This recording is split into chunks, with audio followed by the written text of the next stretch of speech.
शिक्षण मंडळाच्या वतीने 80वा स्वातंत्र्य दिन जनता विद्यालयाच्या प्रांगणात मोठ्या उत्साहात साजरा करण्यात आला।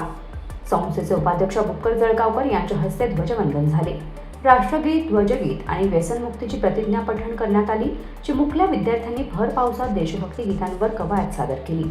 या प्रसंगी संस्थेचे ज्येष्ठ संचालक दत्ताजीराव मसूरकर, दिलीप पोरवाल, नरेंद्र शहा, राजू ठक्कर, विजय चुरी, नगरसेवक विनायक तेलवणे, माजी नगरसेवक मनीष यादव, सचिन मसूरकर, सूर्यकांत देशमुख, हेमंत नांदे, लायन्स क्लबच्या अध्यक्षा शैली मेहता, उपप्राचार्य के.एम. गोरे सर, बी.एल. पाटील तंत्रनिकेतनचे प्राचार्य प्रशांत माने, विधी महाविद्यालयाच्या प्राचार्या वर्षा खारे, के.एम.सी. कॉलेजच्या प्राचार्य डॉक्टर मकरंद वझर, शिशु मंदिर मुख्याध्यापिका सुनीता चव्हाण, गगनगिरी इंटरनॅशनल स्कूलचे प्राचार्य डॉक्टर गौरव तिवारी, जनता विद्यालय पूर्व प्राथमिक शाळेच्या मुख्याध्यापिका समीक्षा ढोके यांच्यासह सर्व शिक्षकेतर कर्मचारी, विद्यार्थी मोठ्या संख्येने उपस्थित होते।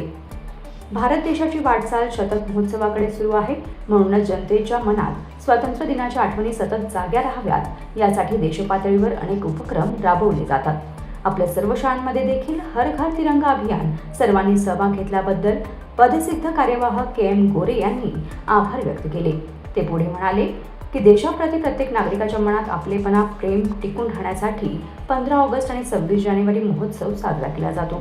विद्यार्थी हे उद्याच्या देशाचे भवितव्य आहेत। विद्यार्थ्यांच्या मनात देश प्रेम रुजवण्यासाठी शिक्षक आणि पालक कटिबद्ध आहेत। स्वतःला सुजाण नागरिक बनवत देशाच्या विकासात योगदान देईल असा संकल्प करा, असे आवाहनही गोरे यांनी केले।